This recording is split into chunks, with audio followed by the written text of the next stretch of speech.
Welcome to the Tack Room, your guide to the world of equine law, business, and policy, brought to you by Holland & Knight's Equine Industry Team.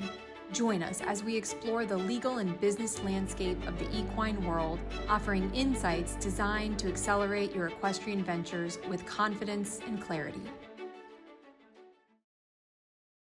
Welcome to today's episode of the Tack Room, where we will explore the world of horse racing. I'm your host, Kayla Pragid, chair of Holland & Knight's Equine Industry Team, and I am so thrilled to have with us today attorney Bill Shepard, who's a distinguished attorney here at Holland & Knight here in our West Palm Beach, Florida office, as well as distinguished guest Tom Rooney, who will help us unpack the complex nature and landscape of horse racing. Our guest, Tom Rooney, is president and CEO of the National Thoroughbred Racing Association, where he brings a unique blend of political acumen, legal expertise, and a genuine passion for horse racing to one of the sport's most influential leadership positions in the country.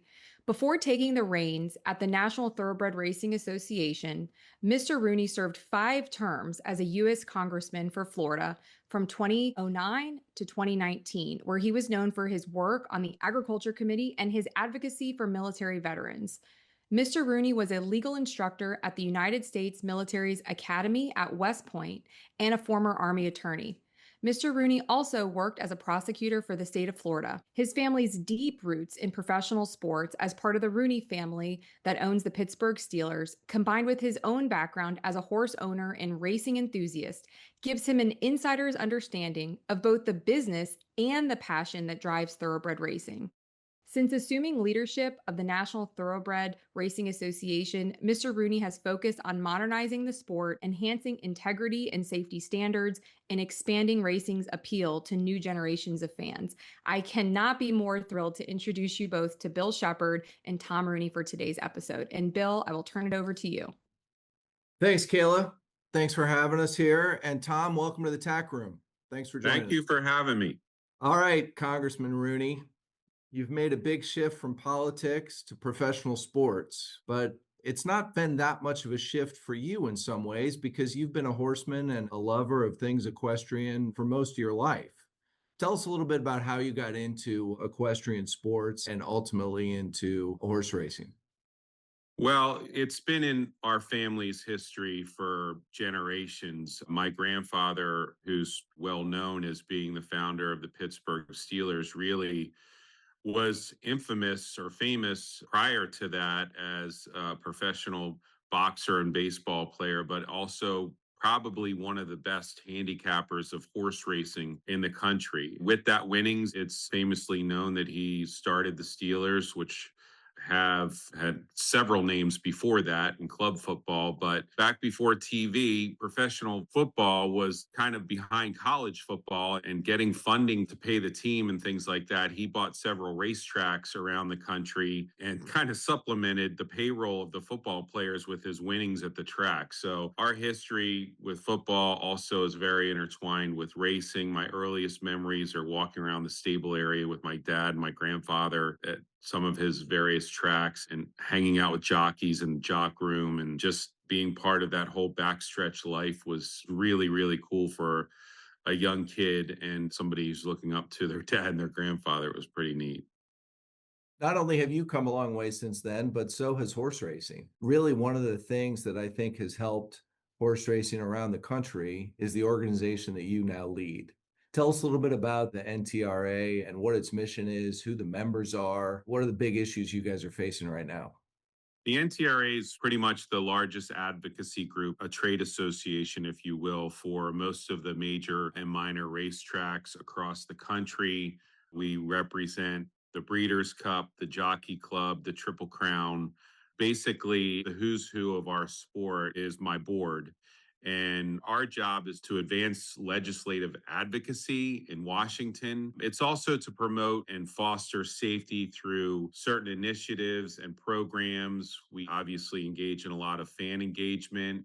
We run a kind of World Series of Poker-like tournament in Las Vegas every year called the National Handicapping Championship, where the winner gets $1 million. And we also host kind of our Academy Awards of horse racing every year with the Eclipse Awards. So We're kind of like a league office without being a league office in the sense of the NFL or Major League Baseball, in the sense that we do not have punitive powers, but we advocate to the government and to the rest of the industry what's in the best practices and best interests of our sport.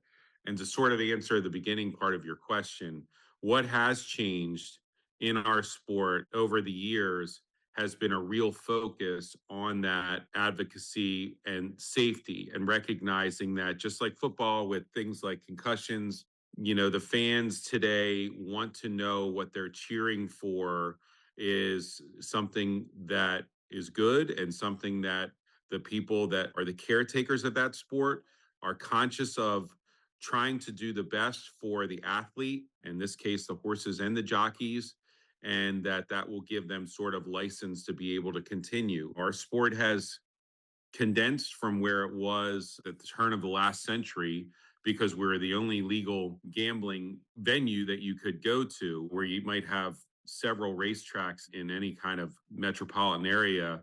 I think we're condensing to the right number, kind of similar to other sports, to where horse racing is recognized and appreciated like other sports in major cities, and to a level where the kind of racetrack safety and horse safety that we can focus on is something that is manageable and recognized by the public.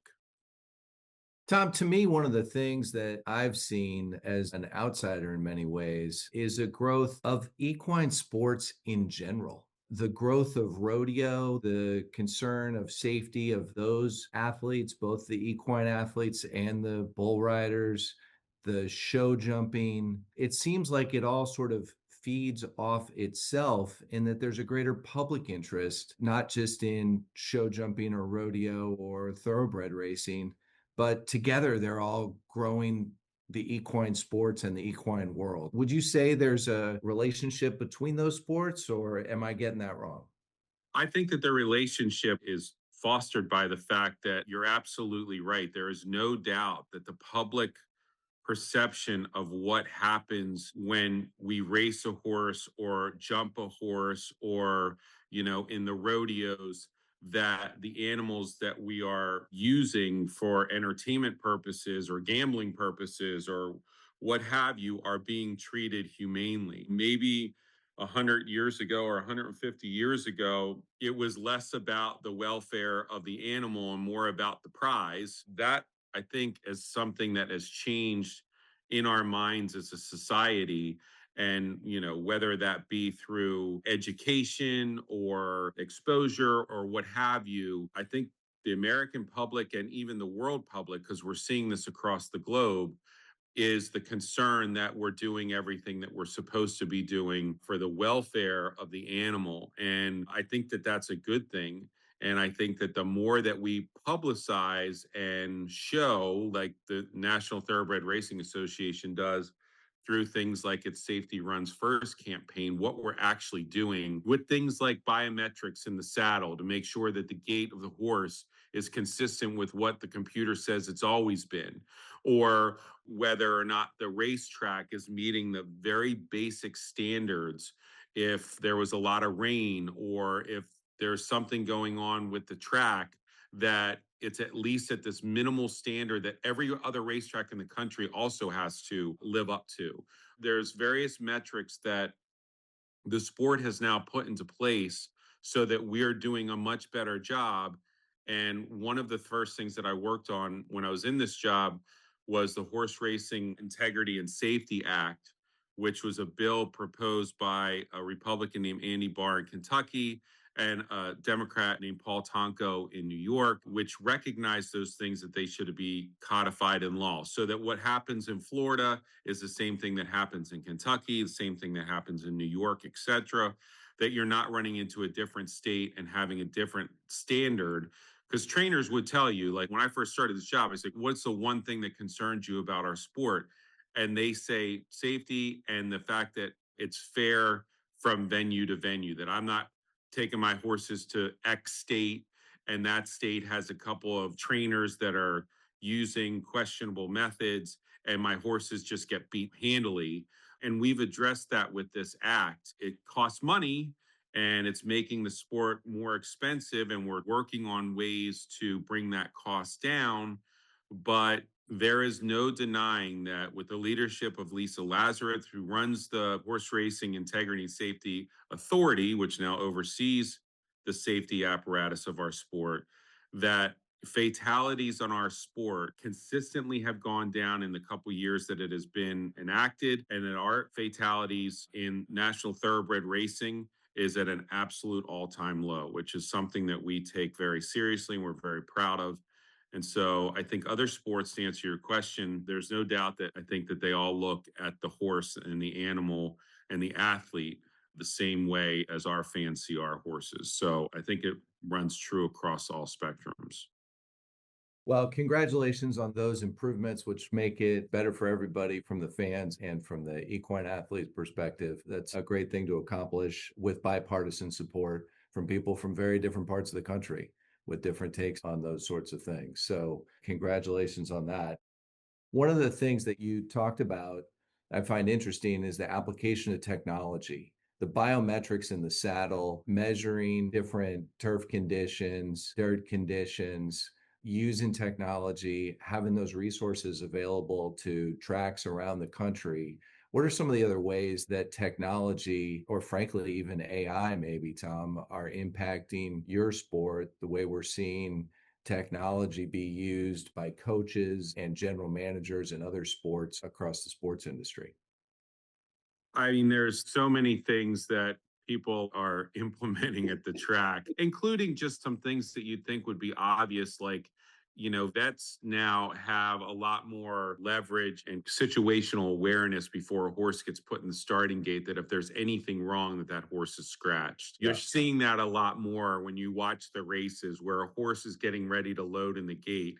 Then all of a sudden he's trotting off the track without his saddle on. And that's because the vet saw something and was scratched. That could be something that they saw earlier. A lot of these racetracks, especially the bigger ones, are implementing these. It's kind of like getting an MRI of your legs before you even leave the paddock area, where every horse has to walk through this thing and see, is there anything going on? But like I said, there's other metrics in the jockey's helmet, there's metrics in the saddle, which basically people just measure, like having a baseline gait when the horse is healthy versus what the horse is doing now. So one thing I think that you're going to see in the very near future is the judges in the race, or some kind of safety judge, so to speak, if there's something wrong in the gate, or they're noticing something before the jockey can pull a horse up electronically, that they can call down to the jockey, who will have an earpiece in his ear, much like a quarterback does now in a thing, and say, pull up now, rather than taking three more strides and the horse goes down. That's the kind of thing that, obviously in years past, we would not have been able to accomplish. And I think with AI, you might be able to get even better with those type of things as time goes on. And I think the American public, even if you're betting on that horse, say you've got money on that horse to win or whatever, and all of a sudden he looks fine and he just pulls up, and was veterinary concern for the pull up. I think that the American people and sports fans of our sport would all accept the fact that that is going to be part of the norm in the future, and they would appreciate that. Just like in football, we've taken a strong stand in trying to improve the helmet. You're seeing players with odd shaped helmets all the time now. And there's also metrics in those helmets to show what's going on. Football was in a really bad place, Bill, a few years ago, where people were starting to wonder whether or not they wanted their kids to play in the sport or even participate in being a fan. And I think what the NFL did with showing the public that they're trying to make it better has given the public license to say, okay, well, they're at least trying, so I'm going to watch. And we're in a very similar situation in racing. And so we're trying to show them all the things that we're doing. And I think it's just going to get better. Well, and your point about the vet having concern and pulling the horse and people uniformly being supportive of that, I think the trick to people being uniformly supportive is that it happens uniformly around the country, right? And that it Right. happens in the same manner in every race. One of the things that has really taken off, it's always been part of it, but taken off in years is sports betting. More and more people are actively engaging in sports through gaming, but we've seen in the news just recently the issues around college basketball and a number of people that were arrested related to fixing of games. What does your organization do to try and help maintain the integrity of the sport for those who are following the sport for gaming?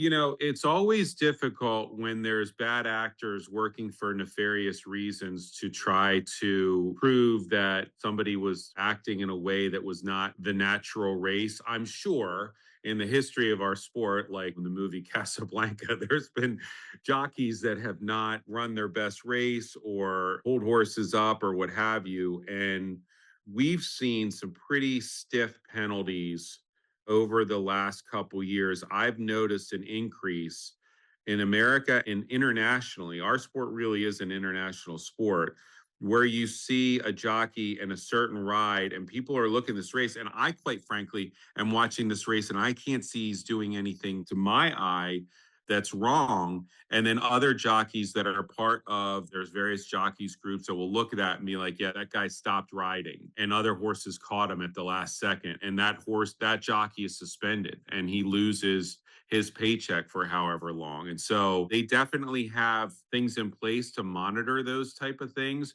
because the ultimate arbiter is the gambler. And people that gamble on horses, especially the ones that really know what they were doing, will see that and be like, that guy stopped riding. So if the racetrack or the state of Florida doesn't do anything about it, then the gambler will lose confidence. And now, if you want to bet on races at another track, you just go on your phone and say, okay, fine, I'm not betting on races at Gulfstream. I'm going to bet up at Saratoga or at the Belmont or in Maryland. So there's other options and you got to be conscious of that. And I think that we do a good job at that. The good thing is that the anecdote that you are alluding to with the team sport, I mean, if it's one guy, it's one thing, or if it's one jockey, it's other thing. If it's a coordinated effort, that's the stuff that movies are made of with the White Sox and those type of things. But I think that we police that very well because we are a legalized gambling sport. The purpose of our sport is based around gambling, where those sports they're not.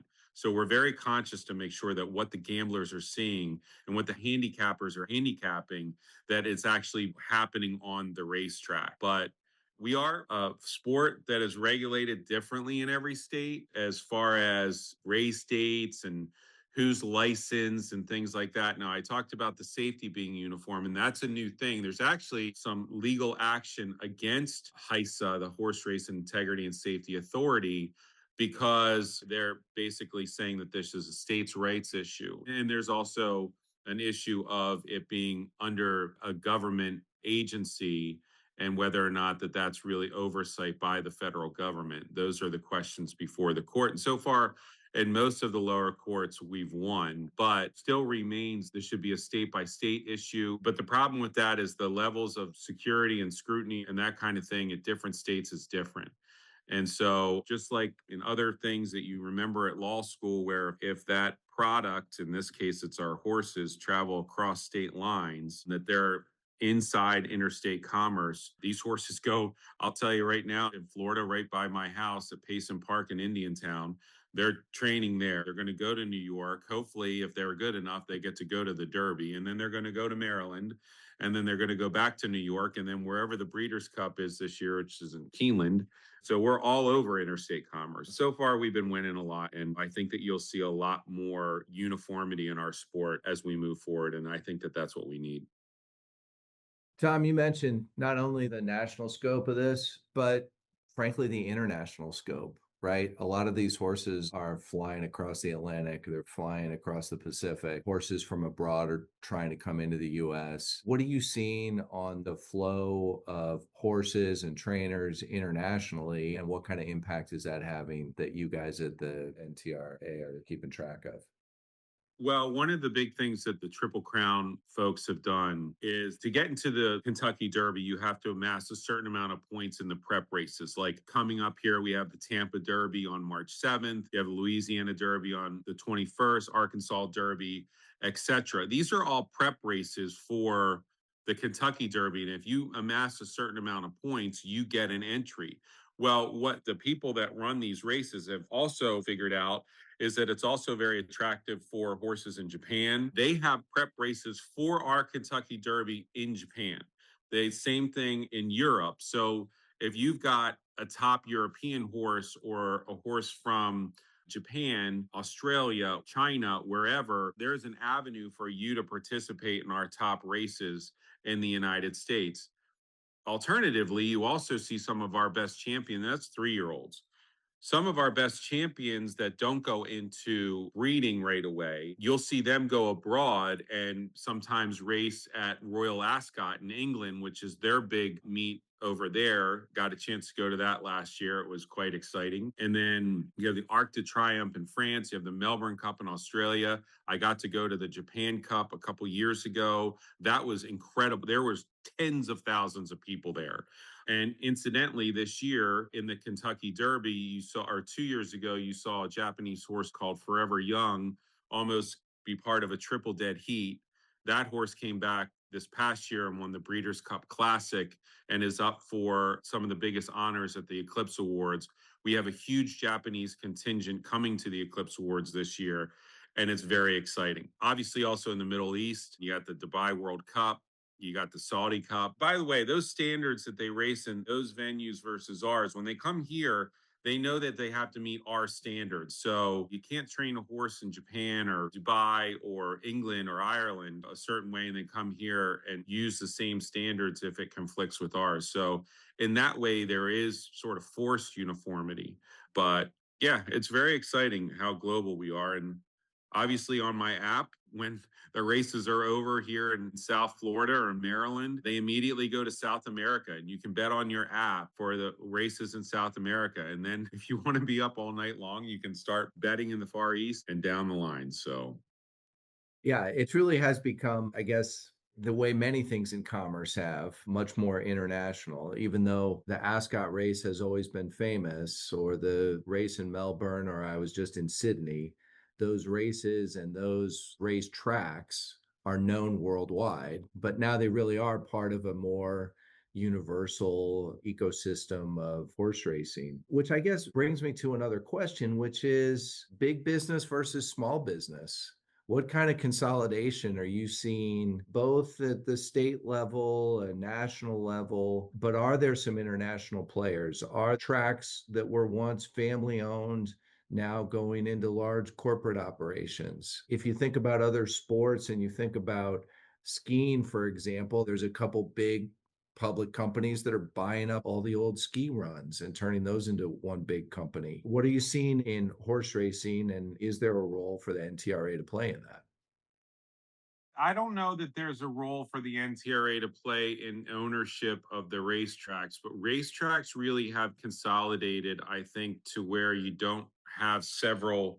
I remember when my grandfather used to go down to Maryland, that's where he ended up starting a stud farm there.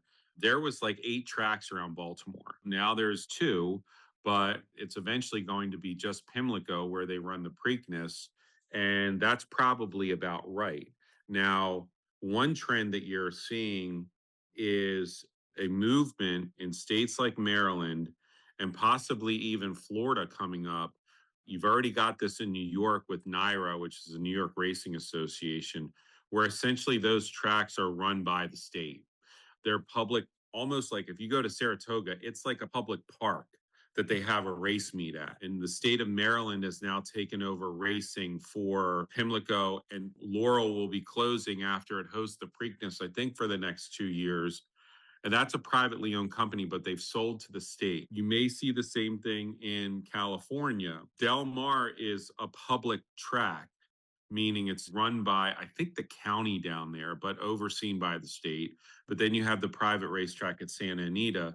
So it's condensing, but I think that the governments are seeing the interest in the sport and the tradition, wanting to keep it going. So rather than just letting it collapse, sometimes they take it over, like in the state of Maryland. But you're right. I mean, there's still some mom and pop shops left. I mean, down here in Florida, we have Tampa Downs, which is a family owned racetrack. It's the only racetrack in Tampa, so it's survived fairly well. even though competing with the casinos there in the Hard Rock. But people that are horse fans, race fans, that's the only game in town over there. So even though it's a mom and pop shop, it survives. I think you see that also in Philadelphia with Parks Racetrack, Harrisburg with Penn National. So you can have smaller tracks that survive as long as they don't really have much competition in the area. But that is the biggest challenge, Bill, is when you have on your phone the ability to bet in your living room and watch the race from the comfort of your lazy boy. Why would you go down to the racetrack where it might be cold outside or what have you? Even though watching the sport is majestic, it's up to these racetracks to figure out things to do in between races like music or some kind of promotion, and they do that. But there is something happening with our sport that I think is very good. When I was at the Derby, if you go to the Kentucky Derby, you see by and large a lot of young people. The Right. same thing at Saratoga. It is a lot of young people. Saratoga's kind of mixed. But then I went to the Monmouth for the Haskell, which is a big race down on the Jersey Shore. It was all people under 30. And the same thing at the Pennsylvania Derby in Philadelphia. It was by and large young people. So I think our biggest challenge is to make sure that people have shown that they're interested in our sport. We've got to make sure that they stay interested, not just on a party day, but like that they want to keep involved.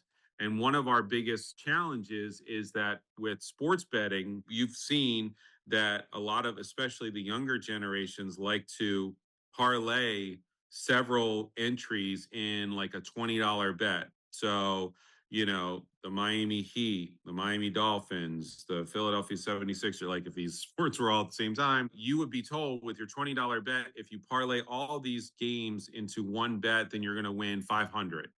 The problem with horse racing is that we are pari-mutuel and our odds keep changing up until the gate opens. And so you can't enter the Kentucky Derby winner into your parlay of like three or four other sports that are going on because the odds keep flickering. Whereas those other sports, you're getting your fixed odds. So, one thing that we've been talking a lot about, and they're doing this in New Jersey already, is having a fixed odds for certain races to start, the big races. Pari-mutuel to be allowed for the odds to change is something I think that you won't see go away anytime soon because there's so many exotic bets and those type of things. But just purely a win bet on the Kentucky Derby, where a horse in the morning line is 5-1, when the gate opens, he's going to be 5-1, and he not come down to 2-1 or go up to 8-1 because he looks a little sweaty in the paddock or what have you. So that's a very complex situation there, but we have the young people interested in our sport, the majesty of our sport and the excitement, but we have to keep them interested in the gambling side of our sport because we are a gambling sport. And to do that, they're not necessarily learning how to handicap a horse race, but they will be willing to make a bet on a Derby winner or a Breeders' Cup winner or something like that. We've got to be able to incorporate that into regular sports betting. And that's part of the challenge, right? Because you talk about how the crowds are big and in some cases bigger than ever and shifting younger demographic that are at the track for these special events, right? But streaming and the changing way of delivering content, whether it's through the app or through social media, those are ways to engage the younger generation and people who are coming into the sport and keep them active beyond the glory and majesty of the one big race at the track that month. So, is that something that you are working on as an association to try and help tracks market and think about how they can all sort of take advantage of that demographic switch and, frankly, this boom in interest in gambling related sports? Absolutely. We had the Jockey Club host this roundtable in Saratoga every year, and one of their speakers was an influencer, which I didn't know what that was.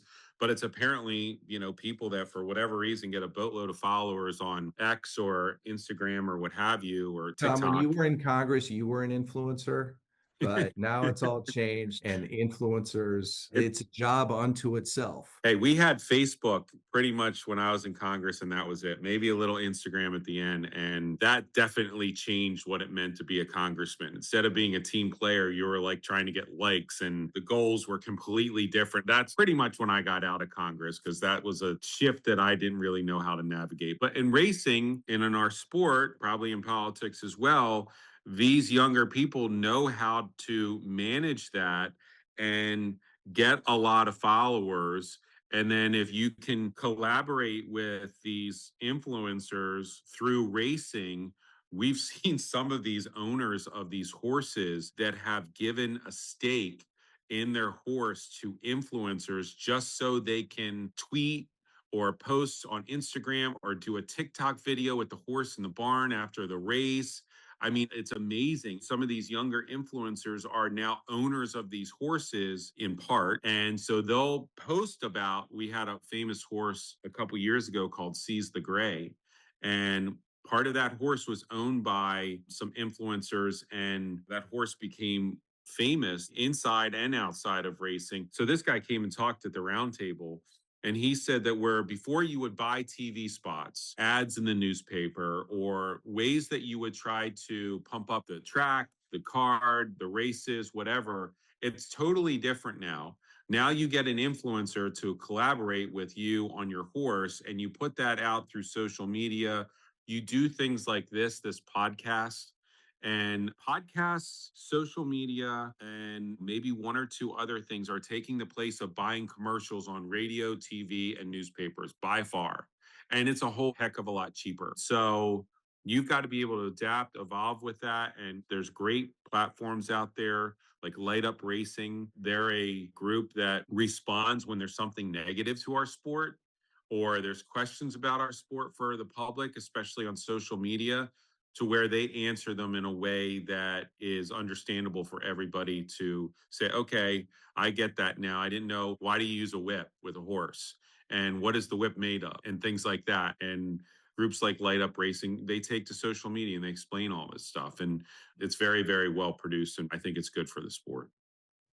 Well, we're glad to have you here on the Tack Room to talk with the Holland and Knight Equine Practice Group, but we're not looking for any equity stake in any horses.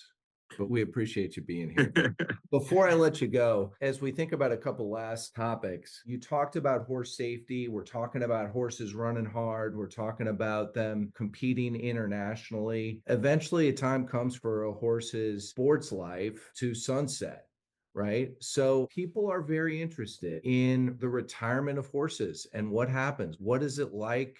What kind of care goes on for those folks? The trainers who were involved, are they still involved, or is it a different kind of person that's involved? Talk to us a little bit about retired racehorses and the importance that is in your world.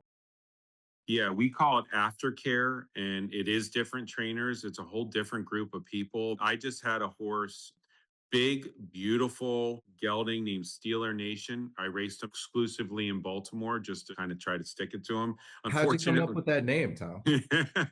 well, unfortunately, he wasn't a very good racehorse. He was beautiful, he was huge. And so I asked my trainer, there's several aftercare groups in the Baltimore area. And so it was not hard to find that horse a new home.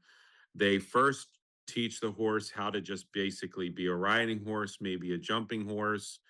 There are some disciplines. I have a horse here at our place that raced in the Preakness, and his career on the flat track, as we call it, sort of came to an end. He peaked as a 2-year-old and 3-year-old, 4-year-old kind of went down, and 5-year-old, he wasn't the same horse, or he lost interest. I'm thinking of putting him maybe in steeplechase because he just turned 6. That's a kind of a good age for him to do that.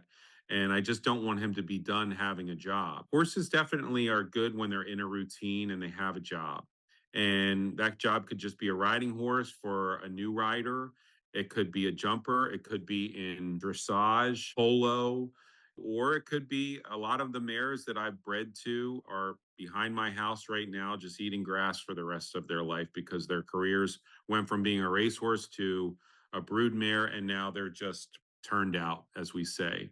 But there are several groups, Bill. I mean, you have the Thoroughbred Aftercare Alliance, who oversees a lot of this stuff. They apply for grants, they get donations to help other farms. The National Thoroughbred Racing Association is working on the appropriations committee to get funding through the VA for retired thoroughbreds to be therapy horses for people that have post-traumatic stress disorder from their service in the military. It's a hugely successful concept.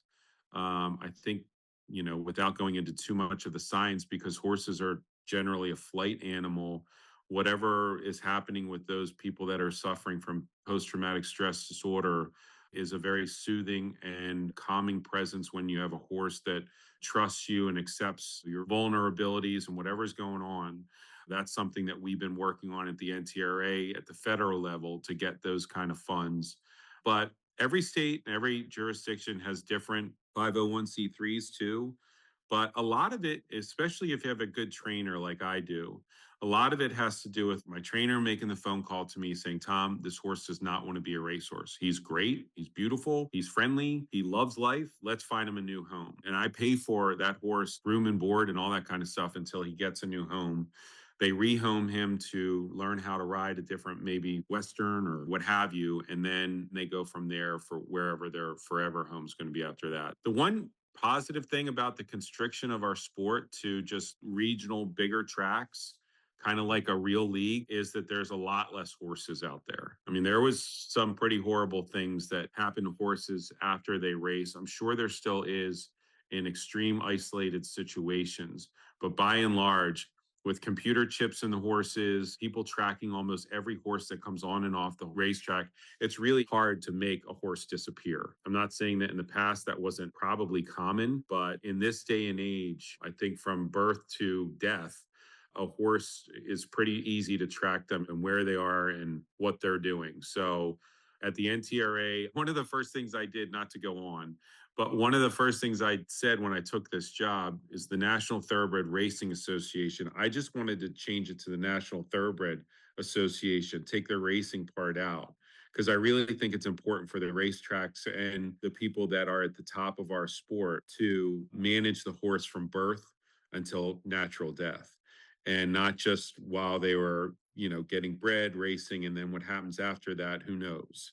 Unfortunately, that name was already taken by a group that doesn't even use it, but that is what we do regardless. Yeah, I was just going to say, whether you were successful in changing your name or not, you've certainly been successful, and want to compliment you for perhaps not changing significantly, but changing the perception of how real horsemen like yourself take care of the animals and are concerned about them as athletes and look at it as a responsibility, frankly, not just as a business. But I couldn't let you leave the tack room without asking you what's in the future. What do you see going forward? We've talked about some of the dramatic changes that have happened over the last couple of years and the consolidation of the sport, applications of technology, internationalization of some of the competition and the sports betting. But what do you see forward in the next 5 years? And what do you think is the biggest challenge before you leave the tack room today? I mean, the biggest challenge and the biggest thing I think you're going to see over the next 5 years is something that I've talked about regarding wagering. And that's making sure that horse racing is the same as football, basketball, baseball, every other sport, and that we're part of that, and making sure that we're not on a separate app from the sports wagering app. And right now we are.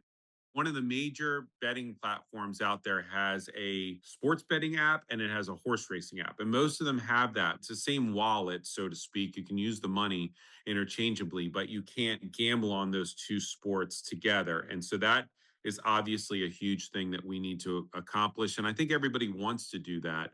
It's just a matter of whether or not the odds are fixed or pari-mutuel, like they keep changing.